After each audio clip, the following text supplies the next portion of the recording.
Welcome, welcome to all in our maths class. In previous class, we have seen some basic concept of vectors. In this class, we will discuss about solved example.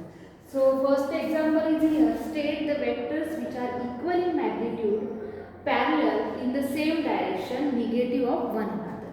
तो यहाँ पे देखो question given है, आपको क्या करना है कि पहला क्वेश्चन इक्वल इन मैग्नीट्यूड, तो यहाँ पे कुछ वेक्टर गिवन है, तो इसमें से आपको देखना है कि कौन से वेक्टर इक्वल इन मैग्नीट्यूड है। इक्वल इन मैग्नीट्यूड मतलब उसका डिस्टेंस और डायरेक्शन दोनों भी क्या होना चाहिए, magnitude as well as direction same होना चाहिए। तो ऑब्जर्व करो, ये यहाँ पे ये ऐसे डायग्राम है, ओके। तो यहाँ पे ए और सी अपोजिट इन डायरेक्शन है, लेकिन इसका मैग्नीट्यूड ये और ये क्या है, सेम है, ये नहीं आएगा। हाँ, ये भी आएगा, इसका भी डायरेक्शन ये स्ट्रेट है, लेकिन इसका भी मैग्नीट्यूड मतलब डिस्टेंस 1 2 3 तीनों का क्या है, सेम है। तो क्या आएगा, ए देन सी एंड ई। अब सेकंड अगेन बी और डी का भी देखो डिस्टेंस क्या है, सेम है, बी एंड डी, ओके। यहाँ पे आपको ऐसे सेमीकोलन देना है। नेक्स्ट क्या है, पैरेलल। अब पैरेलल कौन से वेक्टर है वो देखना है आपको। तो पैरेलल वेक्टर कौन से है, a is parallel to b, direction से सेम यहाँ पे जा रहा है। ए और बी क्या है, पैरेलल है, ए एंड बी पैरेलल है, सेम। सी और डी पैरेलल है, ये नहीं होगा, ये देखो ये स्ट्रेट है, ये अगर ऐसे होता स्लैंटिंग तो आप इसको पैरेलल बोलते थे। नेक्स्ट कौन सा है, सी and D.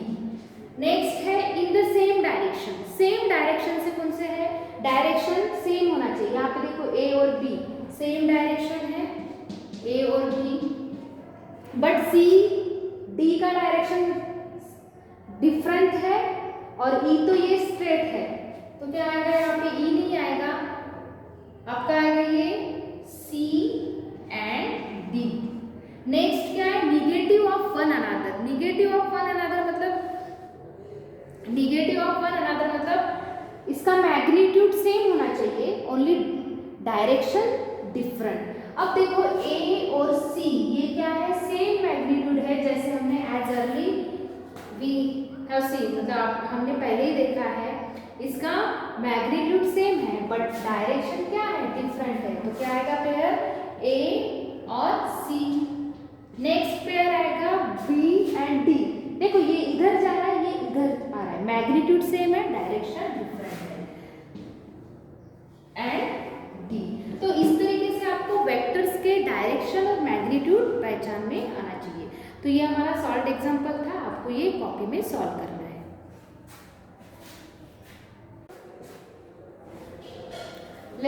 Let's start the another example, which is A, B, C, D points given है, the Cartesian plane, find A, B and C, D. Next है, check if C, D is a parallel to A, B, then E is the point given है K1 and AC is parallel to B, E. Find K.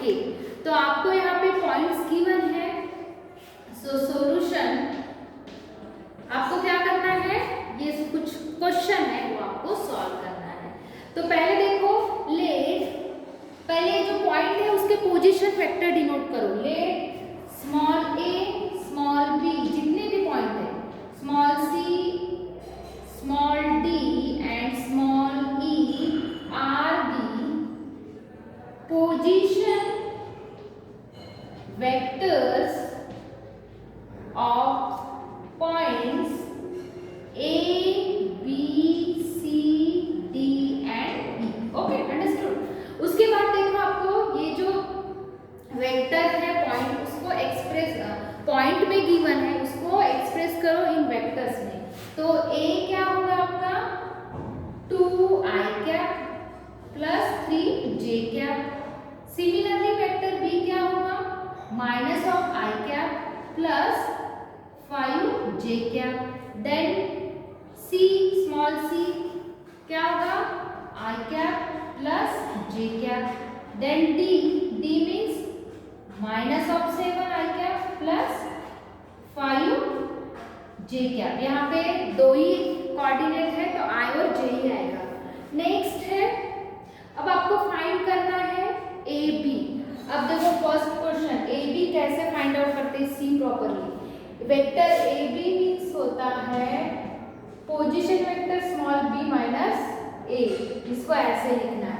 तो आपने b find out किया है तो value put करो vector b, तो क्या होगा ये minus i cap plus 5j cap minus, अब ये ब्रैकेट में लिखो, नहीं तो साथ ही साथ आप इसको साइन चेंज कर सकते हो क्योंकि माइनस है तो इसके पूरे साइन चेंज होंगे। तो ये क्या होगा 2i cap minus of 3j cap. अगर इसको सिंप्लीफाई करोगे तो ये क्या आएगा माइनस आई माइनस 2i, तो minus 3i cap plus 5j minus plus of 2j cap. तो ये हो गया vector A B. Similarly vector C D and C D means क्या होगा अभी d माइनस ऑफ c। तो पहले ये जो लास्ट टर्मिनल पॉइंट है उसका पोजीशन वेक्टर लिखना, माइनस इनिशियल जो पॉइंट है उसका पोजीशन वेक्टर लिखना। तो d मीन्स क्या रहेगा यहाँ पे minus of 7i cap plus 5j cap और माइनस c तो साथ ही साथ मैं यहाँ पे साइन चेंज कर रही हूँ, यहाँ पे माइनस है तो माइनस माइनस प्लस होगा और ये माइनस ऑफ j। सिंप्लीफाई करिए minus 7i plus minus of 6i cap then plus 5j minus कितना होगा ये 4j कैप। तो ये मिल गया आपको a b bar and C d bar, या तो a b vector C d. Next question क्या है, move to the next question, check if c D is a parallel to A B. अब c D is a parallel और collinear के लिए मैंने condition बताई थी कि c d parallel a b के कब बोलोगे जब ए बी मतलब one of the vector is a scalar multiple of other. जैसे ए और बी है ये पैरेलल आपको बताना है वेक्टर, तो इसका कंडीशन होगा, मैंने प्रीवियस क्लास में आपको बताया vector A is the scalar multiple of vector B.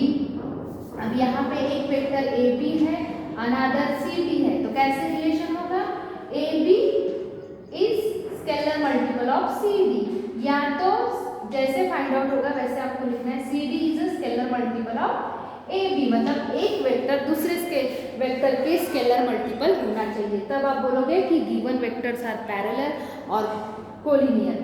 तो यहाँ पे पैरेलल शो है, तो already we have vector A B and vector C D. तो देखो वेक्टर सी डी मीन्स क्या है minus 6i cap plus 4j cap.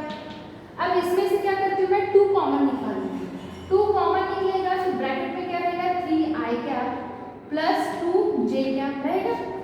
अब इसको ऑब्जर्व करो, ये क्या है वेक्टर ए बी है, तो therefore vector C D is equal to twice of vector A B. अब ये क्या शो कर रहा है vector C D is the 2 times of vector A B means vector C D is a scalar multiple of A B. अगर ये relation रहा तो हम क्या बोलते हैं कि given vectors are parallel. So means क्या होगा C D is parallel to A B. Same collinear के लिए भी कंडीशन है और कोप्लानर के लिए भी यही कंडीशन है, so please remember. Next third क्या है, E is the point given है and AC is parallel to BE, find K। अब यहाँ पे देखो AC और BE ऑलरेडी पैरेलल है करके बोला है, आपको E पॉइंट गिवन है और K फाइंड आउट करना है। तो ये रिलेशन से अगेन मतलब ऑलरेडी ये सेटिस्फाई हो रहा है, इससे आपको value of K find out करना है।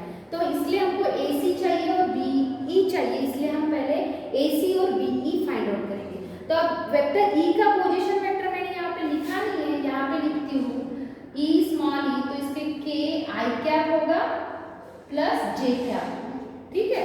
तो पहले AC फाइंड आउट करो, AC मीन्स क्या होगा position vector C minus A, C means क्या है यहाँ पे C माइनस I कैप लिखना जरूरी है plus J cap minus of A means minus of 2i cap minus of 3, यहाँ पे साइन की तरफ ध्यान दो, यहाँ पे माइनस कर रहे होगे तो नेक्स्ट अनदर जो वेक्टर है उसके साइन टोटली चेंज हो गए। ये हमारा रूल है मैथ्स का, -1 ये कितना होगा -3 times of i cap, then +3 -2 times of j cap. ये हो BE equals to E minus B, तो E क्या है k i cap plus j cap minus i cap plus 5। इसको सिंप्लीफाई करो तो ये क्या होगा k minus of i cap, और ये देखो माइनस, एक मिनट, ओके यहाँ पे माइनस है, तो ये क्या होगा +1, मैं i कैप कॉमन निकाल रही हूँ, प्लस ये क्या होगा -j और ये -4 मीन्स कितना होगा ये -4j क्या, -4j क्या। ठीक है, अब देखो मैं यहाँ पे लिख रही हूँ गिवन क्या है कि AC is a parallel to BE means क्या कंडीशन गिवन, या तो since AC is parallel to BE means क्या कंडीशन सेटिस्फाई करेगी BE equals to M of AC। Okay, तो वैल्यू सब्स्टिट्यूट करो, BE मीन्स क्या है k plus 1 i cap minus 4j cap equals to M, और AC क्या है -3 i cap minus 2j cap. अब इसके बाद क्या करो, आपको क्या फाइंड आउट करना है M, आपका एम क्या है to find the value of k, तो इक्वेट करो दोनों भी coefficient, so equating the coefficient of i and j on both side, तो k plus 1 equals to -3m होगा। Next minus of 2m equals to क्या होगा -4, minus minus cancel, so therefore m equals to क्या मिलेगा 2, और ये जो m है ये हम यहाँ पे प्रूव करेंगे, so therefore k plus 1 equals to -3m, तो m क्या है 2 -3 और 2 तो -6 है, so therefore k equals to ये 1 इधर शिफ्ट करो तो -6 - 1 मींस क्या होगा -7, तो k इक्वल्स टू क्या है -7, और यही हमको फाइंड आउट करना था। तो इस तरीके से आपको रिमेंबर रखना है कि पहले पॉइंट्स गिवन है तो उसको पोजीशन वेक्टर डिनोट करो हर एक पॉइंट के, उसके बाद ए बी जो भी है वो फाइंड आउट करो, और जो कंडीशन है पैरेलल है तो scalar multiple of one of the vector is the scalar multiple of other, जैसे जैसे क्वेश्चन में पूछा है वैसे वैसे आपको सॉल्व करना है। So okay, thank you.